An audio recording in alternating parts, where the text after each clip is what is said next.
Nice move. I know. They need to be smug. That ends when you're winning.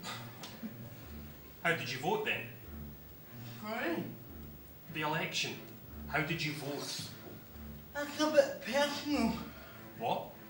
How you vote's personal. It's a secret ballot, you know, in private. Aye, but you can still tell me. No. Go on. Who said that you voted? Of course you did. Statistically, you must have voted. How did you work that out? Well, 51% of the electorate turned out. You are the most opinionated sod that I know out of more than half of my acquaintances, therefore you must have voted. Opinionated, Emma? Well, I'd make a pretty poor equality activist if I didn't see my piece. You'd make a pretty poor activist if you didn't cast your vote. SNP? Lib Dem. Nope. Oh, a defensive streak. Tory.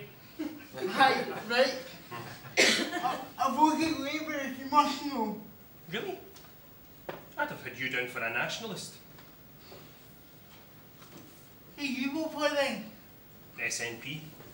First time, mind you. First time voting. No, my electoral cherry was already popped. What do you mean then? First time voting SNP. I used to vote Labour. Interesting. With that shake head, I thought you'd go over to the BNP. Aye, very good. So, why didn't you vote Labour? Well, I hadn't exactly turned anti-Labour out. My vote was on the market and I thought Big Eck had been doing okay. Besides, their guy chucked me a Highland toffee in the road in. Deal breaker. You didn't wear a referendum then? Don't you think there should be? Don't you think it's inevitable? Well, it was in the manifesto. They've certainly gained support over the past few years, but that doesn't necessarily mean that voters want independence. Either way, it's about time we ask the public what they actually want. I haven't exactly noticed the schemes in Scotland rising up with blue-painted faces, shouting freedom! The schemes of Scotland. Don't get me started on the scheme. The BBC made a fool of those folk filming that filth. Bloody poverty porn. We should be sending support to deprived areas to improve the standard of living. No camera crews to film them for the rest of the country to laugh at. Besides, maybe the schemes would rise up if they could actually get from A to B. Public transport's shite these days. It's not that bad. In Edinburgh, we get it quite good. Hello? Have you not seen the dirty big trench where the trams are meant to run? You might have it good in Edinburgh, but in Glasgow, it's like catching a bus through Beirut. Me one of folk prefer the trains. To be fair though, the trains are pretty accessible.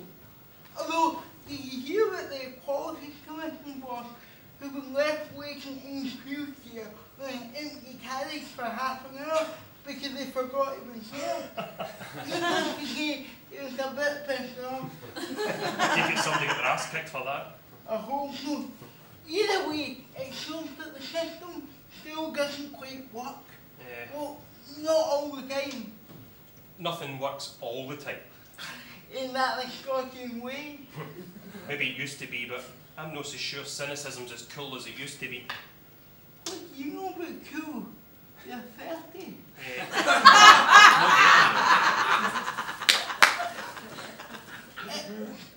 It's stalemate. No, it's your move. Not the game, the country. Alright. Do you think independence would actually solve anything? Is independence even relevant right now? Like, the economy is fucked. Jobs are fucked. The welfare state's fucked. Students are fucked and pensioners are fucked. If everything's fucked, where will get Westminster behind us? What chance do we stand on our own? At least we'd have the chance to fuck things up for ourselves. Now that is the Scottish way.